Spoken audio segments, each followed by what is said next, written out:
Alright guys, today we're going to look at using the power rule to find a derivative.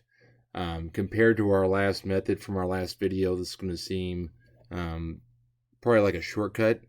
In our last video, we used a limit as x approaches 0 of f of x plus h minus f of x all over h.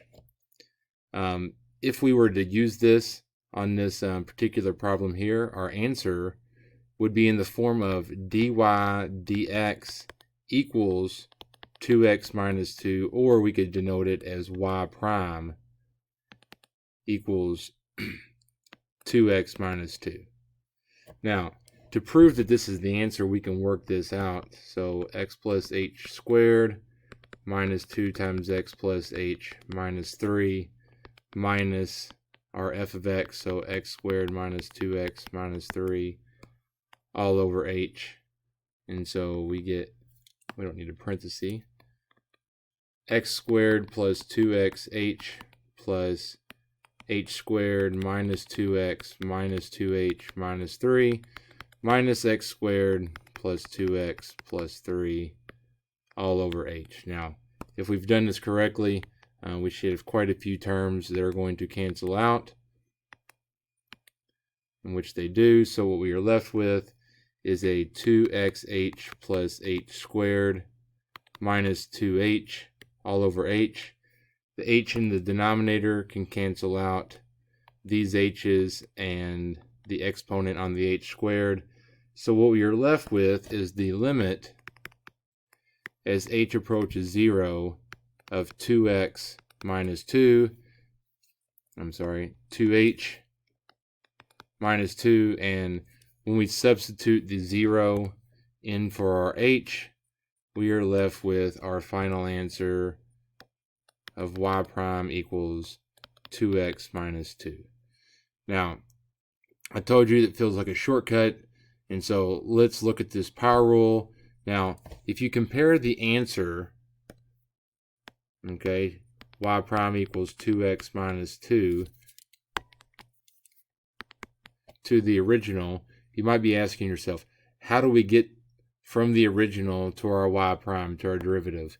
And so we're going to use the power rule. And so the idea of the power rule is you take whatever the exponent is and you multiply it by the coefficient in the front.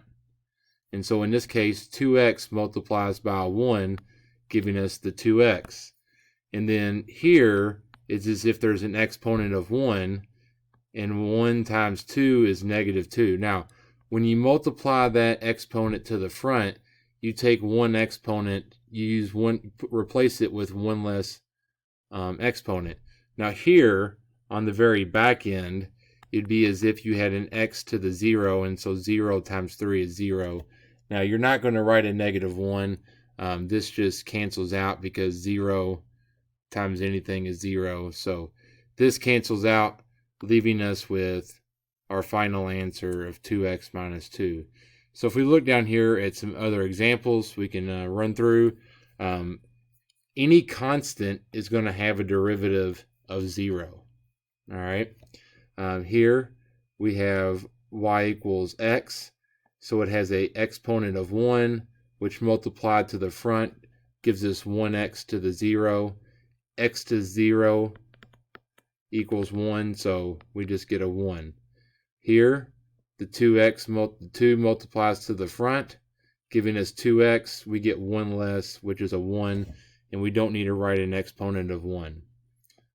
In our next example, the 3 multiplies to the front, and so we get a 3x. Take 1 less away on the exponent, and we get 2. So if we had x to the 4th, you would move the 4 to the front, giving you 4x. 1 less from the exponent is a 3, so 4x cubed. X to the 5th, the 5 is going to move to the front. There's nothing there, so it's just going to be 5x. 1 less on the exponent is 4. Now, if you get something more abstract like this, you have an n. Well, what's 1 less than n? Okay, it's not going to be another letter. We're going to move the n to the front, and then we'll just have n minus 1. All right, so couple more examples. 0 is a constant still, so you get the same derivative of 0. Now, these have multiple terms, so instead of just doing these like the regular monomials, you're going to have to do it for each term. So we would do the power rule to 2x, which gives us 2, and then -5 is a constant, so we get 0, so the derivative is just 2. Now, if you're looking at this next example, the 2 goes to the front, and so now we actually have something in the coefficient position, whereas in these previous examples, we had a 1 in front.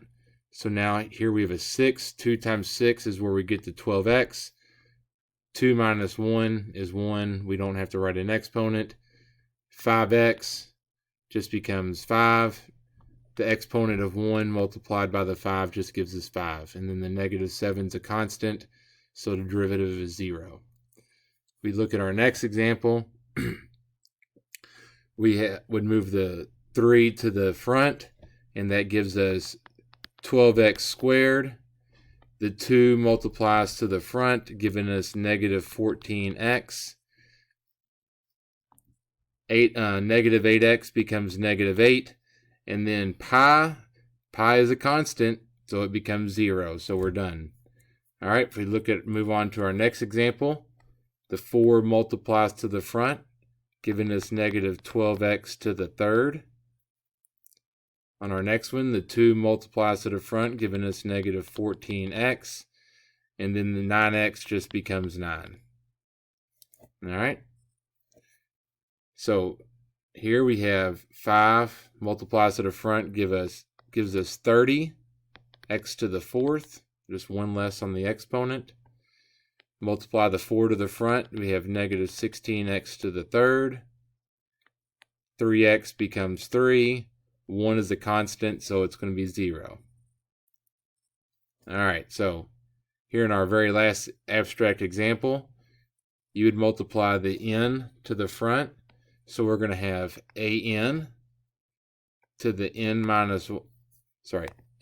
anx. You would multiply the a times the n times x to the n minus 1. And then c represents a constant. And so it's just going to be 0. So an x to the n minus 1. And that's kind of where we see this here is the power rule. You take the exponent, multiply it to the front, and subtract 1 from the original exponent for your new exponent. All right, guys.